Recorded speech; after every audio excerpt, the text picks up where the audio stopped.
Yang terhormat Pak Seska, Pak Mendagri, serta rekan-rekan media, kami akan menyampaikan garis besar mengenai APBN 2016 dan yang paling penting apa yang akan segera dilakukan oleh Kabinet Kerja begitu APBN ini disahkan minggu lalu. Pertama yang bisa kami sampaikan adalah asumsi dari APBN yang mungkin sudah sering dibahas ya sebagai pengantar bahwa APBN 2016 disusun berdasarkan asumsi pertumbuhan ekonomi 5,3%, inflasi 4,7%, tingkat bunga SPN 3 bulan 5,5%, nilai tukar 13.900, harga minyak mentah 50 US dollar per barel, lifting minyak 830.000 per barel per hari, dan lifting gas 1,155 juta barel per hari setara minyak. Nah, dari pembahasan tersebut, di mana ada penurunan harga minyak misalkan, kemudian penurunan penerimaan cukai, maka memang ada perubahan postur, baik di penerimaan maupun belanja. Tapi yang paling penting adalah defisitnya tetap sama, seperti yang disampaikan dalam nota keuangan. Di dalam kesepakatan pemerintah dengan DPR, pendapatan negara secara total itu adalah 1.822,5 triliun rupiah, yang terdiri dari penerimaan perpajakan 1.546,7 triliun dan PNBP 273,8 triliun rupiah. Untuk belanja negara totalnya adalah 2.095,7 triliun. Jadi di bawah dari yang nota keuangan.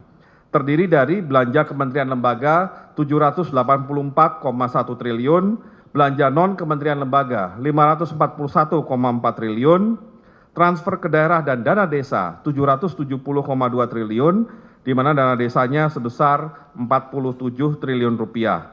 Sehingga terjadi defisit anggaran 273,2 triliun rupiah atau sekitar 2,15% dari PDB kita.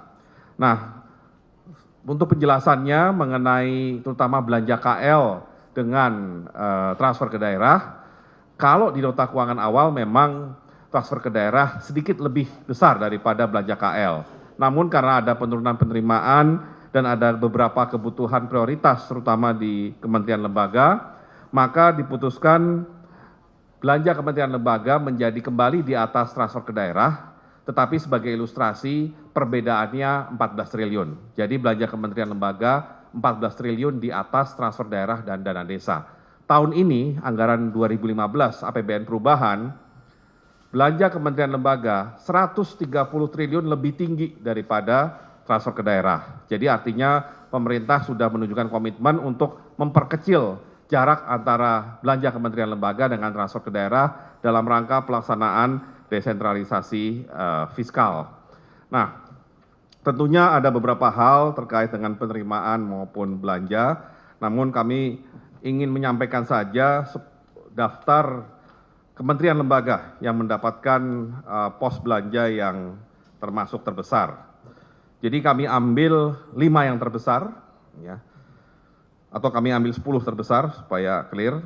Yang paling besar untuk 2016, Kementerian Pekerjaan Umum Perumahan Rakyat 104,1 triliun, Kementerian Pertahanan 99,5 triliun, Kepolisian 73 triliun, Kementerian Kesehatan nomor 4, 63,5 triliun, Kementerian Agama 57,1 triliun, Kementerian Pendidikan Kebudayaan 49,2 triliun, Kementerian Perhubungan 48,5 triliun, Kementerian Riset Teknologi dan Pendidikan Tinggi 40,6 triliun, Kementerian Keuangan 39,3 triliun, dan Kementerian Pertanian 31,5 triliun.